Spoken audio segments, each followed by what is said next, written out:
Magandang gabi po sa ating lahat. Muli, ito po ang inyong lingkod, Bishop Ray Eramis ng Christian Cathedral na lagi nagtuturo ng katotohanan at nagtatanggol ng katotohanan at nagtutuwid naman ng mga kalikuan at kamalian.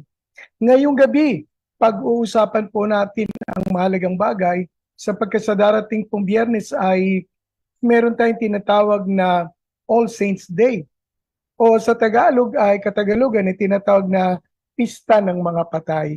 Kaya pag-usapan natin ngayong gabi ang simula ng kamatayan at ang kamatayan or end of death. So, let's start. Understanding death.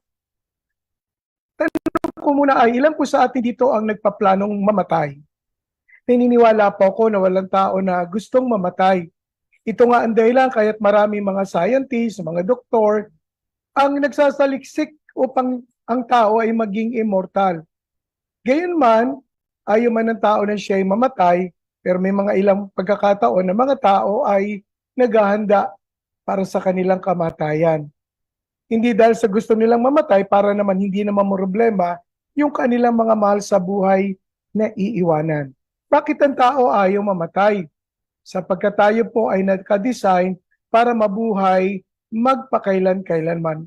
Gayunman, wala pong exempted sa atin na hindi mamamatay. Lahat ng tao ay mamamatay. Tingnan natin mamaya kung anong kadahilanan. Una nating tingnan ang simula ng kamatayan. Ito pong kamatayan ay isang pangyayari sa buhay ng tao na hindi niya maiiwasan. Anumang edad, anumang kalagayan sa buhay ay darating po ito. Sabi ng Roma 5:12, kaya kung paano na sa pamamagitan ng isang tao ay pumasok ang kasalanan sa sanlibutan at ang kamatay ay sa pamamagitan ng kasalanan. So maliwanag mga kapatid, pumasok ang kasalanan at nang pumasok ang kasalanan, pumasok ang kamatayan. At sa ganito'y ang kamatayan ay nararanasan ng lahat ng mga tao sapagkat ang lahat ay nangagkasala. So tingnan natin ang ilang mga katotohanan patungkol sa kamatayan. Una, hindi po si Satanas ang author ng death. Inherent po ito kasama ng buhay. Meaning, lahat ng may buhay, may kamatayan. At ang isa sa pagpapala ng kamatayan ay ito po ay pamamahinga. Naalala ko, sabi ng Panginoon kay Lazaro o sa kanyang mga alagad patungkol kay Lazaro, sabi ng Panginoon, natutulog lamang siya. Ang pamamahinga o pagtulog ay isa pong kaparaanan ng Diyos para tayo ay mamahinga sa lahat ng kapaguran. Alam niyo po, nakakapagod ang buhay. At ang isa sa maganda, meron tayong rest. Kaya hindi po dapat katakutan ang kamatayan sapagkat ito'y kapahingahan katulad po ng pagtulog. Walang sino man sa atin dito natatakot matulog, na natatakot na baka hindi na magising. Lahat tayo, malakas ang loob na matulog sapagkat tayo naniniwala na tayo magigising. Ito rin po ay pagpapalit ng kasuotan sapagkat meron tayong damit na pambahay, pamalengke, pag-aaral at pamasok sa trabaho o sa mga gawain. So kaya, kailangan mamatay para magpalit tayo ng ating kasuotan. Anong sabi ng 1 Corinto 15:53?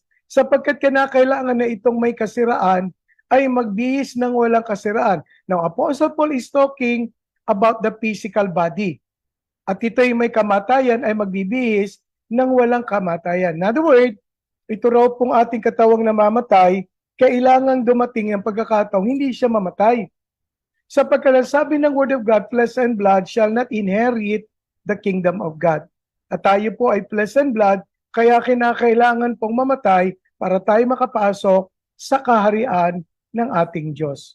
Pangalawa, ang kamatayan ay present na kay Adam at inactive. Nang nilikha ng Diyos si Adam, nandun na po yung presence ng death. However, hindi po magkakaroon ito ng kapangyarihan kay Adam as long as he is obeying the command of God. Now, ano ba command ng God?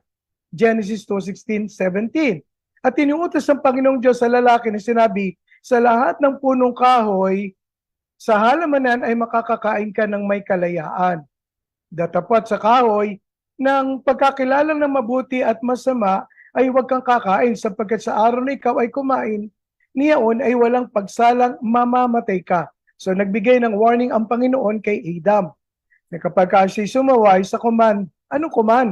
Huwag kakain ng bunga na pinagbabawal ng Diyos ang pagkaalam ng mabuti at masama. Sapagkat sa araw na siya kumain ito, siya ay mamamatay. So bago si Adan dumating, o bago pa mabuhay, ay nandyan na ang kamatayan. Ngunit wala itong kapangyarihan, wala itong buhay. Useless as long as Adam is obeying God. He is free from the power of death. Sabi ng Genesis 2:17, datapat sa kaway ng pagkakilala ng mabuti at masama, huwag kang kakain. Sapagkat sa araw na ikaw ay kumain niyaon, ay walang pagsalang mamamatay ka. Mga kapatid, ito po ang warning ng Panginoon kay Adam. Huwag kang kakain. Because on the day you eat the fruit, you will die. Ngayon, ang tao po ay may kapangyarihan sa kamatayan as long as he obey. Sapagkat ang disobedience o ang kasalanan ay magkakos ng kamatayan. At ang kamatayan ay magigising dahil sa kasalanan. Kaya sabi ng Roma 6:23, sapagkat ang kabayaran ng kasalanan ay kamatayan. Kung may kamatayan, mayroong death. Okay? Pero ang kamatayan galing sa sin. At ang sin ay ang disobedience sa command ng God na huwag kang kakain ng bunga. At nang kumain si Adan ng bunga, ito ang nangyari. Naranasan ng tao, naranasan ni Adan una, ang kamatayan. Now, ano ba ang kasalanan? Sin is disobedience. And disobedience is equivalent to rebellion. And rebellion is worthy of death. Mga kapatid, pag may rebellion, ang lahat ng rebellion, ang kanyang kahatulan ay kamatayan. Sabi ng 1 Samuel 15:10-11, verse 22 and 23, ito po ang sabi, na magkagay dumating ang salita ng Panginoon kay Samuel na sinasabi, ika'y nalulungkot ko na aking inilagay na hari si Saul, sapagkat siya'y tumalikod na hindi sumunod sa akin at hindi tinupad ang aking mga utos. At si Samuel ay nagalit at siya'y dumaing sa Panginoon buong gabi. At sinabi ni Samuel, nagtataglay kaya ang Panginoon ng napakadakilang pagkatuwa sa mga handog na susunugin at sa mga hain, na gaya ng pagsunod ng tinig ng Panginoon. Narito ang pagsunod ay maigi kaysa sa hain at ang pagdinig kaysa taba ng mga tupang lalaki. Sapagkat ang paghihimagsik o rebellion ay gaya ng kasalanan ng panghuhula or witchcraft.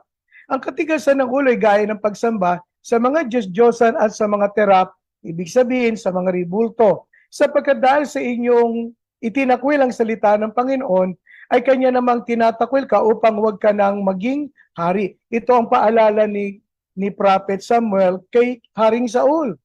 Sapagkat may pinagagawang Panginoon kay Haring Saul, ay hindi niya po ito sinunod. Kundi bagkus ay naghandog pa nga siya, parang kanyang kalaban, sapagkat ay matalo, sapagkat ang paniwala ni Saul ay mahalaga ang handog. Kaya sabi ni Prophet Samuel, alin ba mahalaga, ang pagsunod o ang handog? Pangatlo, ang kamatayan ay present sa pamamagitan ng separation from the source of life. Ibig sabihin, kung ano ang source of life at yung pinagbubuhatan nito ay pwedeng mawala o ma-detach, kang ibig sabihin ay death. Halimbawa, to detach the source or the resource from the source, death is present. Halimbawa, ang isda ay nabubuhay sa tubig. Alisin mong isda sa tubig, ang isda mamamatay. Kasi ang source of life ng isda ay ang tubig.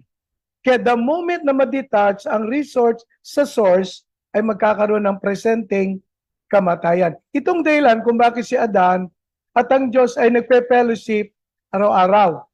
So that nandoon si Adam at si Eve sa tamang presence o atmosphere.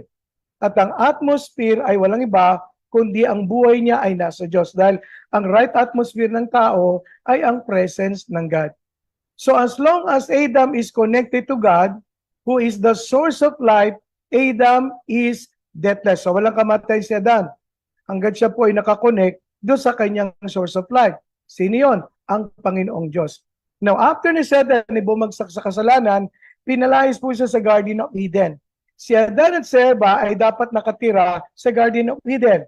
But because they committed sin, kinast out po sila o pinaalis. At ang Eden ay ang place ng presence of God. So, pag nawala sa presence of God, maranasan ng tao ang kamatayan. So, parang ganito. Ang halaman, ang source ng halaman ay ang lupa. Kaya pag ang lupa, ang halaman, pag inalis mo sa lupa, mamamatay ang halaman. Kasi ang source ng life ng halaman ay ang lupa. Ang source naman ng life ng human ay ang presence ng God. Itong dahilan, kaya after ng tao, si Adan at si Eva ay pinalaya sa Garden of Eden, naging sa book of Psalms 23, ang presence ng God para ang tao ay manatiling maging conscious sa God, manatiling present o manatili sa presence ng God, ay ginawa ng Diyos na kailangan ng tao ay sumamba. Bakit? Ano ba ang nagagawa ng pagsamba? Psalms 22 verse 3, ngunit ikaw o banal, o ikaw na tumatahan sa mga pagpupuri ng bansang Israel. Because the Lord inhabiteth the praises of His people, the Lord inhabiteth the praises of Israel.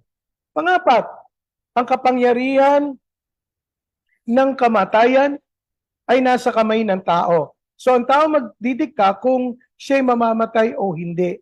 However, alam natin, sa kasaysayan ng sangkatauhan ni Adan at ni Eva, ay ma-activate ang kamatayan kasi nagkaroon ng kamatayan kasi alam nating sumuway si Adan at si Eva.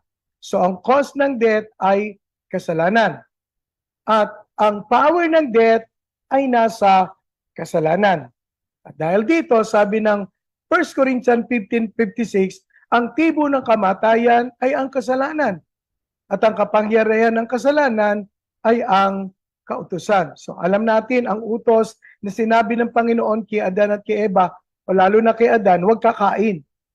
Subalit sumaway po si Adan dahil kinain niya, yung inilok sa kanya ni Eva, kaya po silang dalawa ay nakaranas na ng kamatayan. Ang sustenance ng buhay ng tao para mapanatili is through the words. Matthew 4:4. Datapot siya'y sumagot at sinabi, nasusulat, hindi lamang sa tinapay lamang mabubuhay ang tao, kundi sa bawat salitang lumalabas sa bibig ng Diyos. Napakahalaga po na meron tayong spiritual nourishment. Si Adan, binigyan na ng God ng word. Anong word? Huwag kang kakain. So kumain sila, yes, and they started to experience death. Habang ang tao po ay maging masunurin sa salita ng Diyos, okay, ang tao ay mabubuhay. Pero dahil sa kasalanan na ginawa ng tao, ang tao po ay nakaranas at nagsimulang makaranas ng kamatayan. But through the word, man can remain alive and can alive again. So ang ginawa ng Diyos, pinadala niya ang kanyang bugtong na anak na living word. Ang salita ng Diyos ay written word. Si Jesus ay living word. At sa pamamagitan ng pagliligtas sa ginawa ng Panginoong Hesus na living word, ay muling makakaranas ang tao ng buhay. Sabi ng John 1:1-3, nang pasimula, siya ang berbo. At ang berbo ay sumasa Diyos, at ang berbo ay Diyos. Ito rin naman ang pasimula ay sumasa Diyos. Verse 3, ang lahat ng mga bagay ay ginawa sa pamamagitan niya. At alinman sa lahat ng ginawa ay hindi ginawa kung wala siya.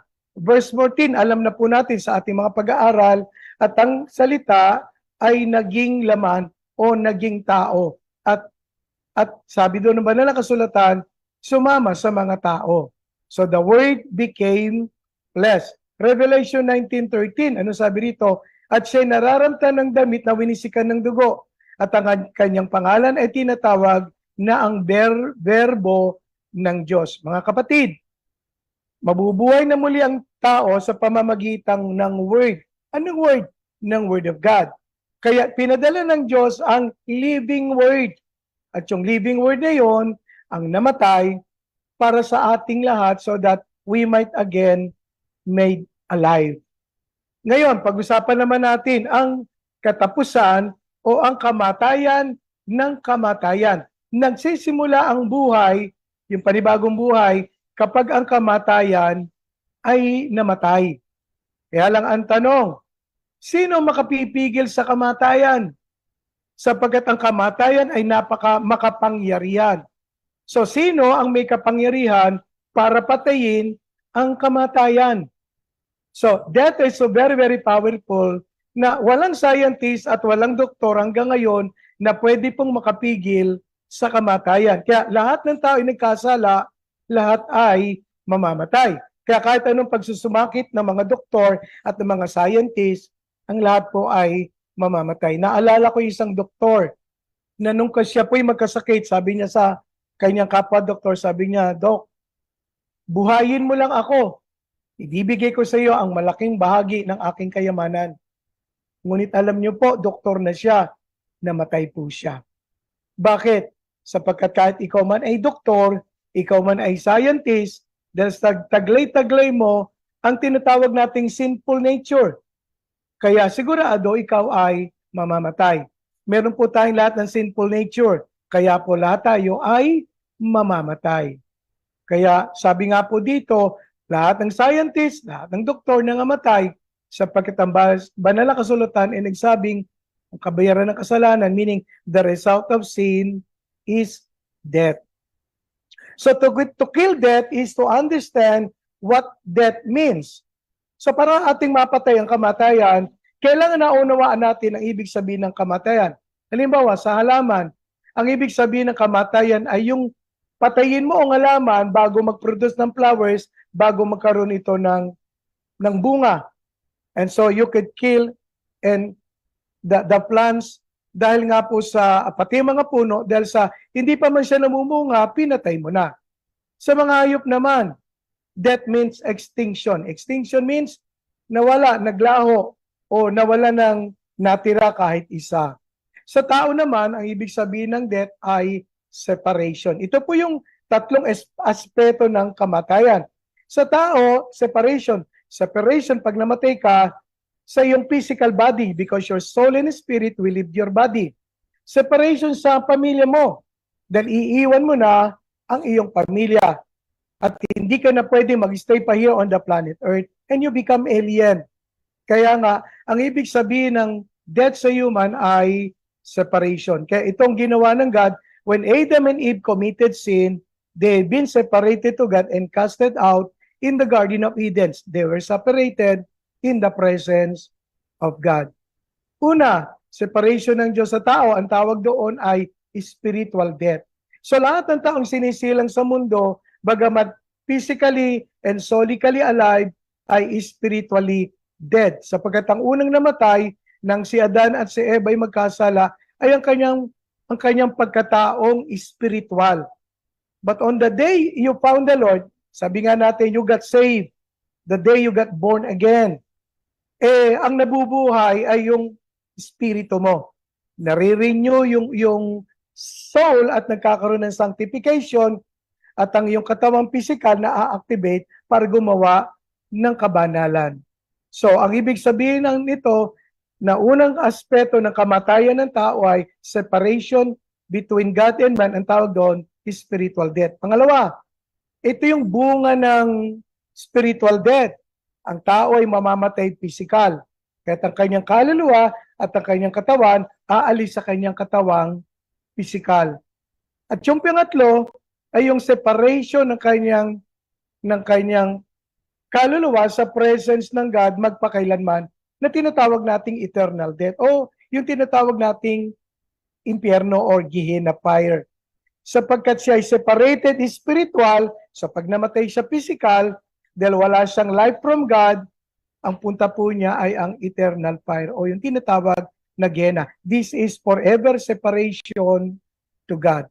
So yung tao forever na maiwalay. So Bakit ang tao nahiwalay sa Diyos o namatay? So when we talk about death, we're talking about separation. Ang naghiwalay po sa atin at sa Diyos ay walang iba kundi ang kasalanan. Isaiah 59:2, kung pinapaghiwalay ng inyong mga kasamaan, kayo at ang inyong Diyos, at ang inyong mga kasalanan ay siyang nagpakubli ng kanyang mukha sa inyo upang siya'y huwag makinig. Ito sabi ni Isaiah, ni Prophet Isaiah, ang dahilan bakit ang Diyos nagkukubli, hindi nakikinig, ay dahil sa ating mga kasalanan. No, anong solusyon? Anong solusyon? To lose the effect of the power of death is to deal with sin. Dahil ang root cause ng death ay sin, kaya ang kinakailangan po na ating harapin o i-deal ay walang iba kundi ang kasalanan. So ang root cause ng death, sin. Kaya't ang sin ay kinakailangang i-deal, mamatay, para magkaroon ng righteousness. Romans 5:12, sabi rito, kaya kung paano na sa pamamagitan ng isang tao ay pumasok ang kasalanan sa sanglibutan at ang kamatayan sa pamamagitan ng kasalanan. At sa ganito'y ang kamatayan ay naranasan ng lahat ng mga tao sapagkat ang lahat ay nagkasala. Teka muna po, baka may magtanong, bakit po si Elijah at si Enoch hindi namatay? May panahon po sila para binigay ang Diyos para sa kanila. Dahil sa tao lahat ay may sinful nature, lahat po tayo ay mamamatay. Verse 17, sapagkat kung sa pagsaway ng isa ay naghari ang kamatayan sa pamamagitan ng isa, lubha pang magsisipaghari sa buhay ang nagsitanggap ng kasaganaan ng biyaya at kaloob ng katwiran sa pamamagitan ng isa. That's referring to the Lord Jesus Christ. Kaya nga sabi rito, sa makultid bagay, si Jesucristo. Kaya kung paanong sa pamamagitan ng isang pagsuway ay dumating ang hatol sa lahat ng mga tao sa ipagdurusa, gayon din naman sa pamamagitan ng isang gawa ng katwiran, ang kaloob na walang bayad ay dumating sa lahat ng mga tao sa ikaaaring ganap ng buhay. Verse 19, sapagkat kung paanong sa pamamagitan ng pagsuway ng isang tao ang marami ay naging mga makasalanan, gayon din naman sa pamamagitan ng pagtalima ng isa, referring to Jesus, ang marami ay magiging matuwid. Mga kapatid, nakita natin, anong pinagmulan ng kasalanan? Disobedience. Anong pagsisimulan ng righteousness? Obedience. Saan galing ang disobedience? Sa unang Adan. So saan manggagaling ngayon ang obedience? Di sa ikalawang Adan, referring to the Lord Jesus Christ. Verse 20, at bukod sa rito ay pumasok ang kautusan upang ang pagsuway ay makapanagana. Datapat kung saan nananagana ang kasalanan ay nananagana ng lubha ang biyaya. So sabi ni Apostol Pablo, dumami man ang kasalanan dahil sa kautusan, sagana naman ang biyaya ng ating Panginoon. Upang kung paanong ang kasalanan ay naghari sa ikamamatay, ay gayon din naman ang biyaya ay makapaghahari sa pamamagitan ng katwiran sa ikabubuhay na walang hanggan sa pamamagitan ni Jesucristo na Panginoon natin. So maliwanag mga kapatid, to kill death is to deal on its source, which is sin. So anong source ng death? Sin. So anong kinakailangang harapin? Sin. Ang problema, wala sa atin ang available o able to kill sin o deal with sin kasi lahat tayo ay may taglay-taglay na sinful nature. Kaya walang sino man sa atin ang may kapangyarihan para i-deal ang kasalanan. So Jesus dealt sin and death, and through his obedience by death on the cross. So ang ginawa ng Panginoong Hesus, dinil niya ang kasalanan at ang kamatayan sa pamamagitan ng kanyang pagsunod doon sa kamatayan sa krus. At alam po natin na ang Panginoong Hesus ay namatay sa krus. At sabi ng verse 14, dahil sa mga anak ay may mga bahagi sa laman na dugo.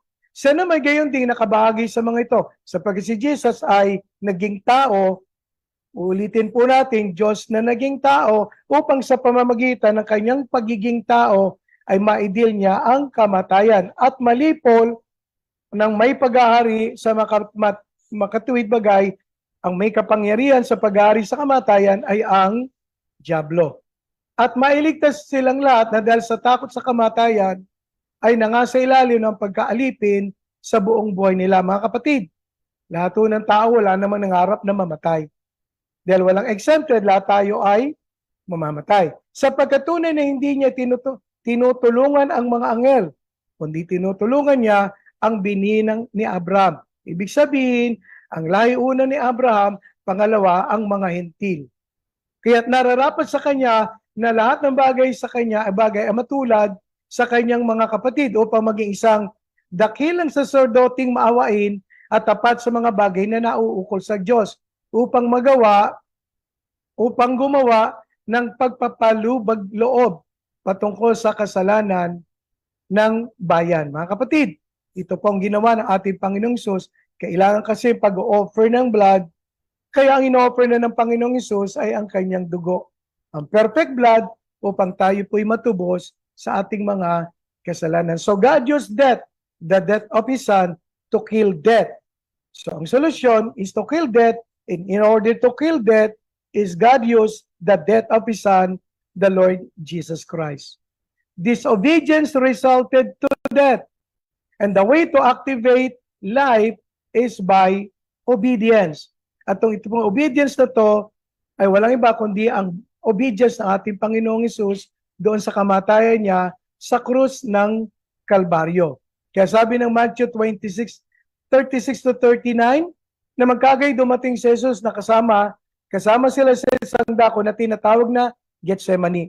At sinabi sa kanyang mga alagad, magsiupo kayo rito samantalang ako'y pumaroon doon at manalangin.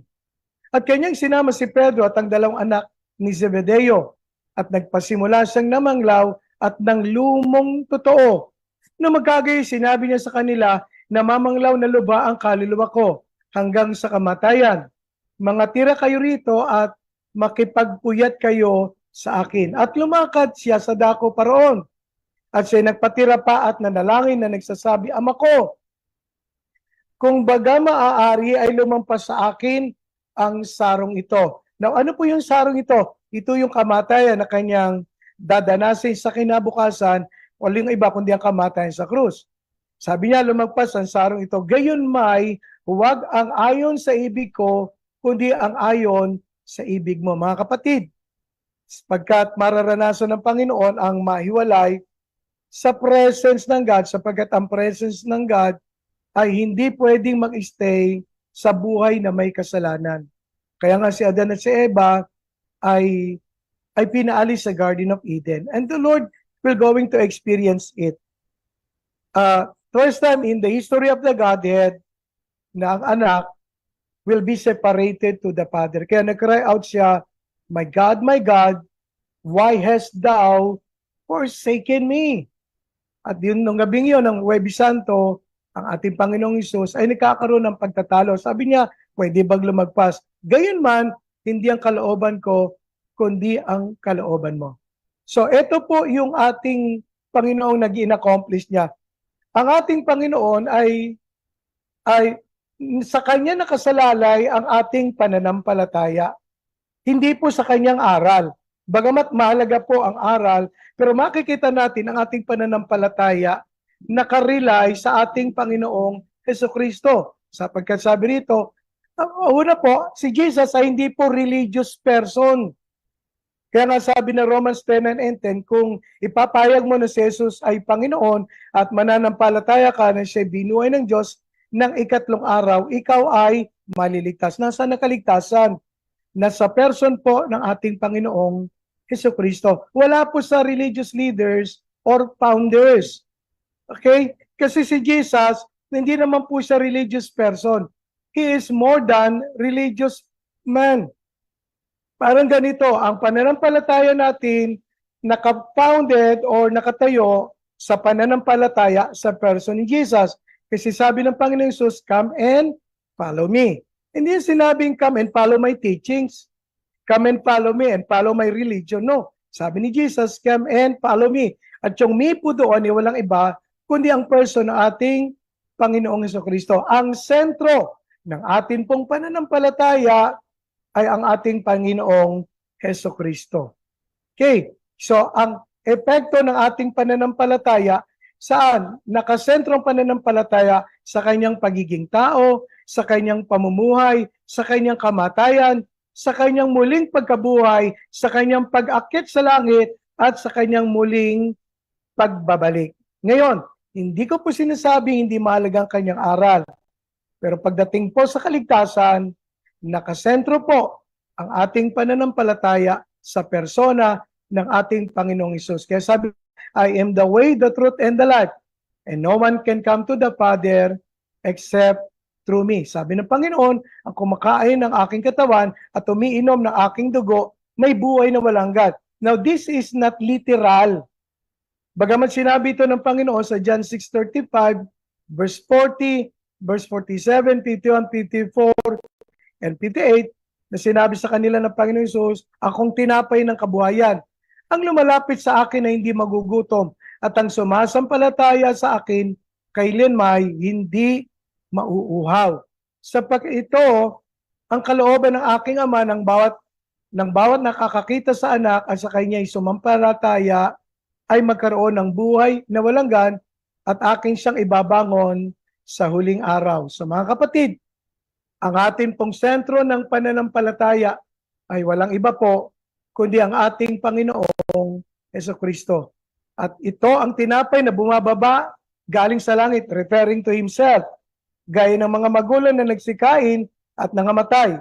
Ang kumakain ng tinapay na ito, referring to Himself, referring to faith sa kanyang gagawing sakripisyo, the body will be bruised, the body will be crucified, will put to death, and the shedding of the blood, sabi niya, ay mabubuhay magpakailanman. 1 John 5:11-13, siya na kinaroroonan ng anak ng Diyos, may buhay na walang hanggan. Mga kapatid, ang eternal life hindi galing sa religion. Ang eternal life galing po sa pananampalataya at nakasentro sa persona ng ating Panginoong Jesucristo. Etong sabi niya, 1 John 5:11, at itong patotoo na tayo binigyan ng Diyos ng buhay na walang hanggan. At ang buhay na ito ay nasa kanyang anak. Ang kinaroroonan ng anak ay kinaroroonan ng buhay.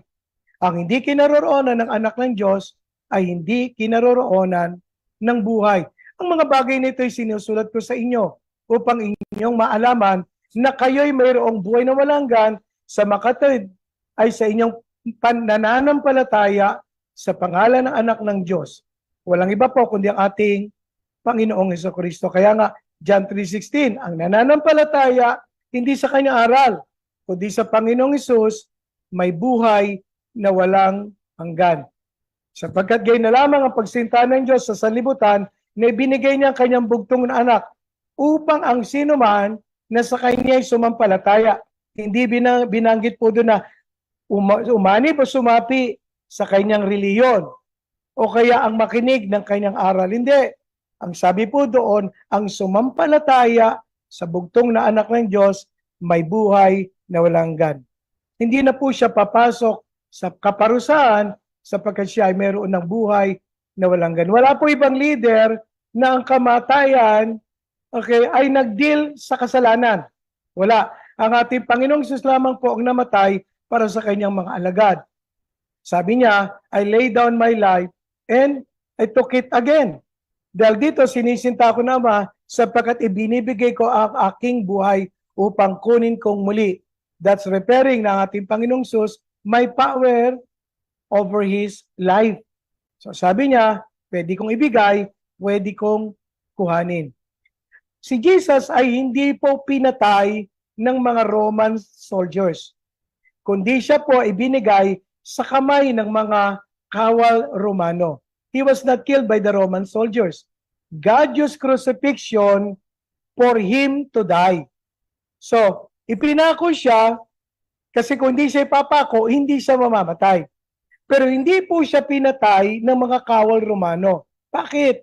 Sapagkat ang Panginoong Hesus, naalala natin, nung sinabi niya, it is finished, and then He breathed His yung life, and then sabi niya, into your hand I commend my spirit, and then He died. Tayo po hindi na pwedeng sabihin yung Father, I commit to you my spirit. Hindi po natin hawak ang ating buhay. Si Jesus lang po ang may hawak ng buhay. Gayunman, sabi na Isaiah 53:4-10-12, ito po ang sabi, tunay na kanyang dinala ang ating mga karamdaman at dinala ang ating mga kapanglawan. Gayon may ating ipinalagay siya na hinampas, sinaktan ng Diyos at dinalamhati. Gayon may kinalugdan ng Panginoon na mabugbog siya. Inilagay niya siya sa pagdaramdam pagkat iyong gagawin ang kanyang kaluluwa na pinakahandog dahil sa kasalanan. Makikita niya ang kanyang lahi, pahabain niya ang kanyang mga kaarawan at ang pagkalugod ng Panginoon ay lalago sa kanyang kamay. Siya ay makikita ng pagdaramdam ng kanyang kaluluwa at masisiyahan. Sa pamamagitan ng kanyang kaalaman ay aariing ganap ng aking matuwid na lingkod ng marami at dadali niya ang kanilang mga kasamaan. Kaya't, ano sabi ng verse 12? Kaya't hatian ko siya ng bahagi ng kasama ng dakila at kanyang hatiin ng samsam na kasama ng malakas. Sapagkat kanyang dinulot ang kanyang kaluluwa sa kamatayan at ibinilang na kasama ng mga mananalansang, that referring to the Lord Jesus Christ. Gayunmay, dinala niya ang kasalanan ng marami at namagitan sa mga mananalansang. And we thank God because through His death, we are saved and God has given us eternal life. Okay? Ang tanong doon ay, bakit hindi siya namatay sa kamay ng mga Roman soldiers? Sapagkat ang Panginoon po ang may hawak ng kanyang buhay. Okay? Sinabi niya, ganyan ang pagkasulat na kinakailang maghirap ang Kristo at magbagong muli sa mga patay sa ikatlong araw. Si Muhammad, kailangan mong sundin ang kanyang utos at ang kanilang tradisyon ng Islam. Pero si Muhammad ay hindi po namatay para sa mga Muslim o kanyang followers. Si Buddha, kailangan mabagong isipan at maging kaisa sa universe. Kailangan mo ng enlightenment. Si Maharaj ng Hinduism ay kailangan mong isilang, mamatay. So paulit-ulit na buhay kamatayan para daw ma-purify. Pero mga kapatid, kailanman ay hindi po siya namatay sa kanyang mga followers. Kagaya ni Buddha, kagaya ni Maharaj, kagaya po ni Muhammad. Si Confucius ay ganun din. So in order to become a good man, you need to obey his teachings. However, sila po, si Buddha, si Muhammad, si Maharaj, si Confucius, ang lahat pong ito ay nangamatay. Why? Because they have the sinful nature. Namatay po sila, bagamat iba-ibang kaparaanan ng kamatayan, pero hindi po sa kanilang follower. Only Jesus ang namatay po sa kanyang followers na nag-guarantee ng kaligtasan sa kanyang mga tagasunod. Bilang conclusion po, mga kapatid, walang ibang religious leaders, gamitin muna natin yung word religious leader para kay Jesus, na nag-guarantee ng kamatayan ay magpapabanal sa buhay ng mga taong nananampalataya sa Kanya at muling mabubuhay. Wala po. Si Jesus lamang po nagsabing siya na nananampalataya sa Kanya, may buhay na walang hanggan. Kung siya may mamatay, ay muling mabubuhay. At kung siya may nabubuhay, kailanman ay hindi na mamamatay. Mga kapatid, ang ating pong binabanggit ditong kamatayan ay hindi physical death. Lahat po tayo mamamatay physical. Sapagkat tayo po ay spiritually alive na, kaya eternally, we're not going to die in the lake of fire. We will not be separated to God. We will live forever and ever with Him sa piling po ng ating Panginoon. Thank God for His blood, because the blood of Jesus Christ shed on the cross made us righteous and accepted before God. Dahil po sa dugo ng ating Panginoong Sus, meron tayong katubusan. At tayo po'y naging katanggap-tanggap sa ating Diyos na buhay spiritual kailanman. Hindi na mamamatay eternal, mamamatay physical, pero hindi dapat mamatay at hindi po dapat matakot sa kamatayan sapagkat tayo po hindi na mamamatay eternal. So we say hallelujah, praise the Lord, dahil ang ating Panginoong Hesus namatay po para sa atin. Hindi gaya ng ibang religious leaders namatay. Hanggang ngayon ho ay patay. Si Jesus lamang po ang namatay. On the third day ay muling nabuhay, ay nagbigay ng garantiya ang nananampalataya sa Kanya may buhay na walang hanggan. So nakita natin, nagkaroon ng kamatayan sapagkat sumuway ang tao.